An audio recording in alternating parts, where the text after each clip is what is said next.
Hola, mi nombre es Gabriela Buitrago y vamos a hablar sobre los linfomas cutáneos primarios o linfomas no Hodgkin. En líneas generales es un cáncer de origen linfático donde hay una producción anormal de linfocitos. Lo vamos a dividir en dos grandes grupos, los linfomas cutáneos de células B y los linfomas cutáneos de células T. Epidemiológicamente, los linfomas cutáneos de células T abarcan 2/3 de los linfomas totales. Hay algunas diferencias con los linfomas ganglionares, como tenemos, por ejemplo, que el linfoma cutáneo más frecuente es la micosis fungoide y este es exclusivo de la piel. En la piel, el 65% de los linfomas son de origen de células T y solo un 25% corresponde a las células B. Otra diferencia es que los linfomas cutáneos T se desarrollan en un proceso de múltiples pasos, como ya lo hablaremos más adelante. La clasificación la voy a dejar aquí completa, pero solo hablaremos de los más resaltantes, respecto a los linfomas cutáneos de células T y respecto a los linfomas cutáneos de células B. Bueno, vamos a comenzar con los linfomas cutáneos de células T, que son un tipo de linfoma que afectan principalmente la piel, a diferencia de los linfomas de células B, donde tenemos una afectación ganglionar previa a las manifestaciones en piel. Estos linfomas cutáneos de células T son muy poco frecuentes y los más importantes o los principales son la micosis fungoide y el síndrome de Sézary, los cuales van a comprender menos del 5% de todos los casos de linfoma. Los tipos de lesiones de estos linfomas cutáneos de células T son polimorfas, se pueden presentar desde pápulas, máculas, inclusive hasta lesiones como nódulos o tumores, los cuales inclusive pueden ulcerarse. La historia es larga, va a tener una evolución aproximadamente de 5 hasta 20 años para pasar desde una fase primaria hasta la última fase. El diagnóstico se realiza mediante 4 parámetros: la clínica, la histopatología, la inmunohistoquímica y el examen inmunogenotípico, los cuales en conjunto me van a dar un 85 o 90% de certeza en el diagnóstico. Ahora bien, hablaremos de la micosis fungoide, el cual es un linfoma cutáneo que tiene un inicio insidioso. Muchas veces los pacientes con esta patología van a referir que tienen una lesión crónica. Es una lesión que no responde a tratamientos y la cual es muy difícil de diagnosticar y prevalece en el tiempo. Respecto a la relación hombre-mujer, tenemos que por cada 3 hombres, una sola mujer se ve infectada. Y la etapa en la que más se afecta son las personas en la quinta década de la vida. La etiología es desconocida, pero tenemos que pueden estar implicados factores genéticos o virales, como por ejemplo el virus del Epstein-Barr o el virus del herpes simple. Ahora bien, vamos a hablar sobre la clínica. En estas imágenes están los 3 estadios principales de la micosis fungoide.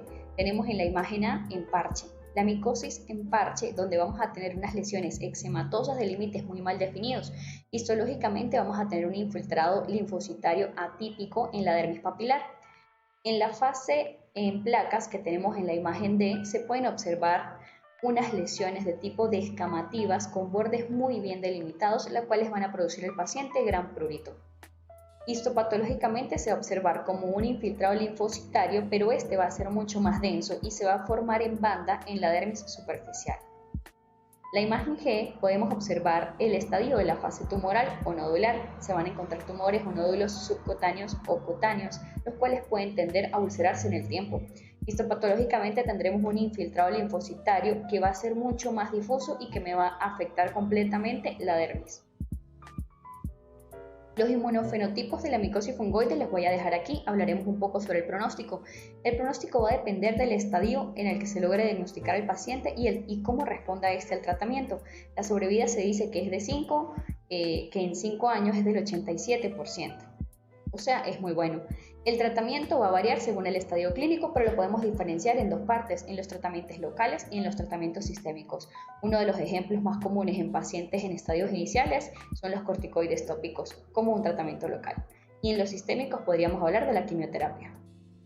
El síndrome de Sézary es un linfoma de células T donde vamos a tener una triada muy característica de esta enfermedad, que es una eritrodermia, las linfadenopatías generalizadas y las células T neoplásicas o células de Sézary en sangre periférica. La eritrodermia se refiere a una afectación donde hay una inflamación de la piel en más del 90% de su superficie corporal. Ahora bien, aquí tenemos una imagen donde podemos observar esa eritrodermia exfoliativa generalizada. Tenemos un eritema rojo que es brillante y es de fácil descamación. Va a afectar principalmente el tronco. A nivel palmoplantar vamos a tener una hiperkeratosis, la cual puede desencadenar una keratodermia palmoplantar como lo vemos en estas imágenes. En las imágenes inferiores podemos ver un caso de una señora de 46 años en el 2016, presentado como caso clínico en Puerto Rico. Y también se puede observar que el paciente presenta una fascia leonina que puede confundirnos con otra enfermedad, ya que no es característico de este síndrome. El paciente puede presentar fiebre, escalofríos, inclusive puede presentar alopecia. El diagnóstico se lleva a cabo mediante varios parámetros. Es muy importante la citometría de flujo, PCR o Souter blot, y tenemos que el recuento absoluto de células de Sézary debe ser de 1000 por milímetro cúbico o más. En la esquina superior derecha vamos a tener el ejemplo de la célula de Sézary. Aquí se ve el linfocito atípico con su núcleo convoluto. Puede ser pequeño de 12 micras o inclusive mayor a 14 micras, donde es claramente neoplásico. Histopatológicamente vamos a ver un infiltrado en banda que compromete la dermis papilar y en ocasiones también puede comprometer la dermis reticular superior. El inmunofenotipo lo voy a dejar por aquí. Hablaremos un poco del pronóstico, que tiene una evolución rápidamente agresiva. Por lo tanto, el pronóstico en esta enfermedad no es muy bueno, ya que el paciente también es resistente a la mayor parte de los tratamientos. Se dice que la supervivencia es de entre 2 y 4 años. Los tratamientos que puede recibir este paciente son con fotoféresis o quimioterapia. El linfoma de células T del adulto es una neoplasia agresiva de los linfocitos T, que va a ser secundaria a una infección por virus linfotrópicos humanos de células T tipo 1. Esta es una enfermedad endémica en Japón. Y la clínica que va a presentar el paciente va a ser con linfadenopatías múltiples, hepatosplenomegalia, alteraciones hemáticas y compromiso cutáneo en grado variable. Las lesiones en piel van a ser inespecíficas, ya que pueden variar desde máculas y pápulas hasta nódulos o tumores. Inclusive el paciente puede presentar eritrodermia, como en el caso del síndrome de Sézary. Ahora bien, para finalizar, el diagnóstico se va a llevar a cabo mediante la histopatología, el inmunofenotipo y la genética. El pronóstico de esta enfermedad es muy malo, ya que el paciente en forma aguda tiene una sobrevida de 3 a 6 meses. Si el paciente padece esta enfermedad y recibe tratamiento al cual responde, su sobrevida va a ser de 24 meses, así que tampoco es muy amplia. Linfoma cutáneo anaplásico de células grandes CD30. Este linfoma se compone de células grandes con citomorfología anaplásica, pleomórfica o inmunoblástica y expresión del antígeno CD30 en más del 75% de las células tumorales. En la clínica se presenta un nódulo o tumor, a veces pápulas, que frecuentemente se ulceran. La diseminación extracutánea se ve en el 10% de los pacientes y generalmente afecta a los ganglios linfáticos regionales. El diagnóstico, histopatológicamente, encontraremos infiltración difusa de la dermis por células linfocíticas atípicas, pleomorfismos, núcleos irregulares y mitosis típicas.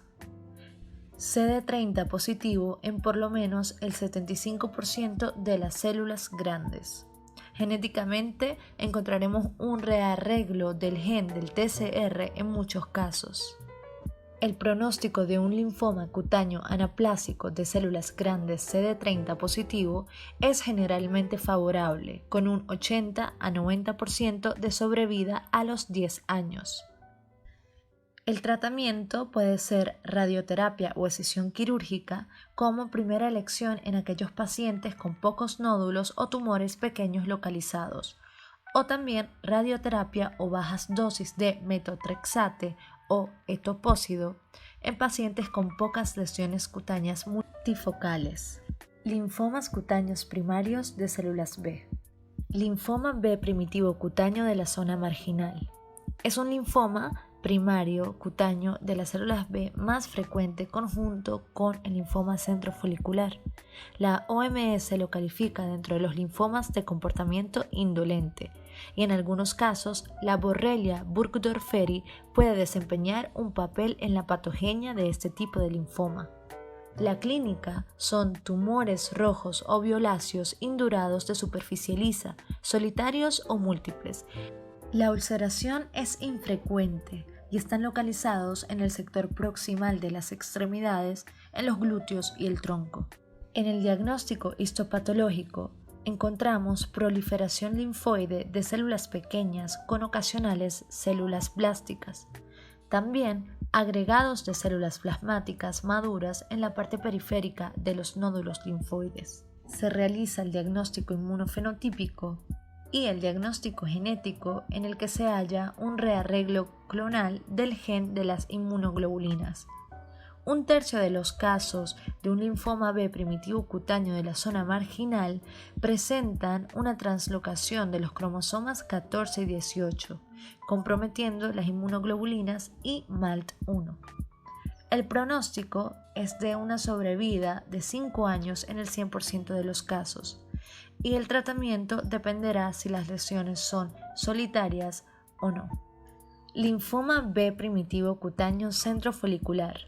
Este linfoma es una neoplasia de células centrofoliculares con número variable de centrocitos y centroblastos, de crecimiento folicular, folicular y difuso o difuso.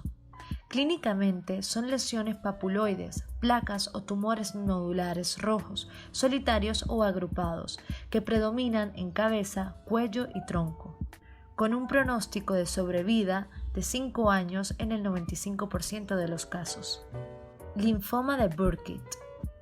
Este linfoma constituye una enfermedad endémica en África, donde usualmente comienza con un tumor en la mandíbula o en otros huesos faciales. Este está asociado con la infección por el virus Epstein-Barr. Cerca del 90% de los pacientes son hombres y la máxima incidencia es a los 10 a 12 años.